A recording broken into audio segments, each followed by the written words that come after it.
To sir, हम जो bill ला रहे हैं और ये थर्ड अमेंडमेंट कर रहे हैं कि दूसरी जातियों की जो मांग बहुत सालों से है, जो यही एसटी में थे, उनको फिर से अपने एसटी इसमें लाकर उनको न्याय देने का काम हमारी ये मंत्रिमंडल कर रहा है। उसके लिए मंत्री जी का दिल से बहुत बहुत धन्यवाद करूंगी।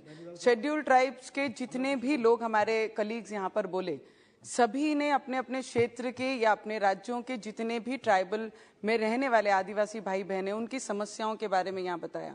सर, हम भी जहाँ से आते हैं, मेरे क्षेत्र में एक विधानसभा पूरी शेड्यूल ट्राइब आदिवासी भाई बहन रहते हैं, जिनकी पिछले कई वर्षों से बहुत सारी समस्याएं हैं। सर, मनरेगा का अभी यहाँ पे उल्लेख किया गया कि मनरेगा में क्या काम हुआ है, उनके हाथ बांध दिए गए, उनको कमजोर बनाया गया है। सर, सबसे ज्यादा मनरेगा में अगर कहीं पूरे विदर्भ में अगर कहीं काम हुआ है तो वो मेरे शेड्यूल ट्राइब एरिया में। सर, एक महीने में मैक्सिमम शेड्यूल ट्राइब में रहने वाले लोग वहां पे काम करते हैं और 100 डेज ये मिनिमम दिया गया है। पर मैं रिक्वेस्ट करूंगी मंत्रिमंडल से भी और सरकार से भी कि मिनिमम ऑफ 200-250 डेज उन्हें साल में काम देना चाहिए।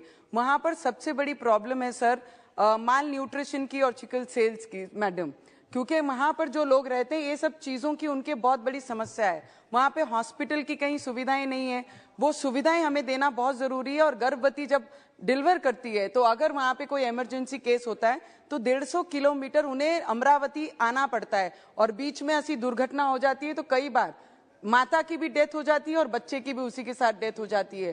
तो ऐसी जगहों पे उन्हें हॉस्पिटल की फैसिलिटी देना बहुत जरूरी है।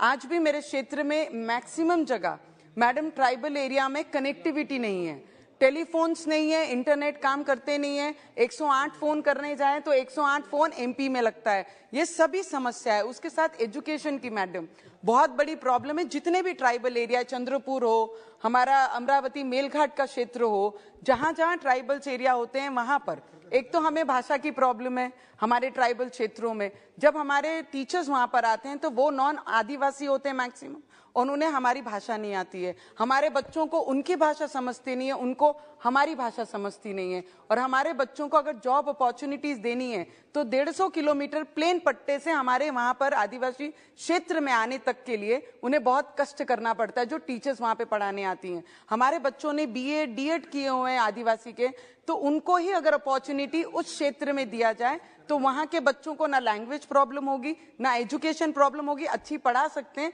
और उन्हें जो राइट देने का काम हमारे पंत प्रधान प्राइम मिनिस्टर जी कर रहे हैं, वो राइट्स देने का काम हम लोग कर सकते हैं। छोटे छोटे इशू हैं, कास्ट सर्टिफिकेट का इशू है sir 2 minutes, it's I know हम समर्थन करने के लिए खड़े हैं, पर आदिवासियों की प्रॉब्लम है। अगर समाज को आदिवासी ट्राइबल में लाके उन्हें न्याय देने का काम कर रहे हैं तो उनको जो सुविधाओं से वंचित है उन्हें यहाँ पर रखना हमारा कर्तव्य है। तो मुझे लगता है कास्ट सर्टिफिकेट का जो इशू होता है, उन्हें उतने दूर से हमारे डिस्ट्रिक्ट लेवल पे आके डीएम से मिलकर चप्पलें घस जाती हैं, तभी भी उन्हें उनकी कास्ट सर्टिफिकेट वैलिडिटी मिलती नहीं है। तो ये छोटी छोटी प्रॉब्लम्स अगर हम सॉल्व कर पाएंगे तो मुझे लगता है हमारे आदिवासी भाई बहनों को बहुत न्याय दे पाएंगे। मैडम मंत्री महोदय यहाँ पर बैठे हैं, उनका पुनर्वसन मैडम, पुनर्वसन जब भी हम वहां पे करते हैं, पहले तो हमारे लोग आदिवासी जंगल छोड़कर बाहर सिटी में आने के लिए तैयार नहीं है।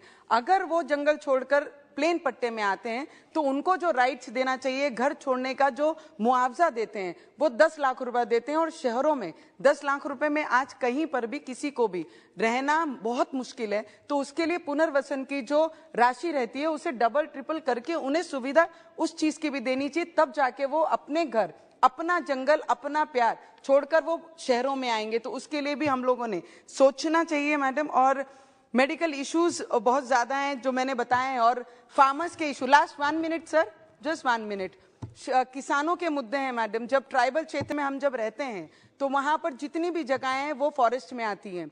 फॉरेस्ट से हमको वो दी गई हुई जगहें कि यहाँ पे रहना बसरा करने के लिए आपको इतनी जगह हम देते हैं और उसमें आप खेती कर सकते हैं। पर वो खेतियों का फॉरेस्ट को लगा है करके वाइल्ड एनिमल्स का इतना बड़ा प्रभाव रहता है कि काम करने के बाद, वहां पे बुआई करने के बाद हमें वो चीज हाथ में लगती नहीं, क्योंकि वाइल्ड एनिमल्स पूरे जानवर खा लेते हैं। तो मुझे लगता है ये सब चीजों का भी निपटारा करना चाहिए। पर मंत्रिमंडल जब भी ट्राइबल को लेकर यहाँ पे जो भी बिल लाते हैं, हम उसके साथ में हमेशा खड़े हैं, क्योंकि ट्राइबल आदिवासी लोगों को, क्षेत्र में रहने वाले लोगों को न्याय मिलना ही चाहिए, क्योंकि उन्हें ग्रोथ देने वाला ये पिछले 8 वर्षों में जितनी ग्रोथ ये प्राइम मिनिस्टर जी के मंत्रिमंडल द्वारा और प्राइम मिनिस्टर के द्वारा दे सकते थे, मुझे लगता है उससे कहीं ज्यादा आप लोग दे रहे हैं। पर छोटी छोटी इश्यूज हैं, उनके लिए भी अगर आपने सपोर्ट किया मैडम, तो बहुत ज्यादा हेल्प हमारे आदिवासी भाई बहनों को होगा। मंत्रिमंडल ने पहले भी 4G के लिए हमारे क्षेत्र के लिए बहुत कुछ दिया है, आगे भी कनेक्टिविटी के लिए अगर थोड़ा सोर्स करेंगे तो मुझे लगता है उनको कनेक्टिविटी बहुत जल्द मिलेगी। थैंक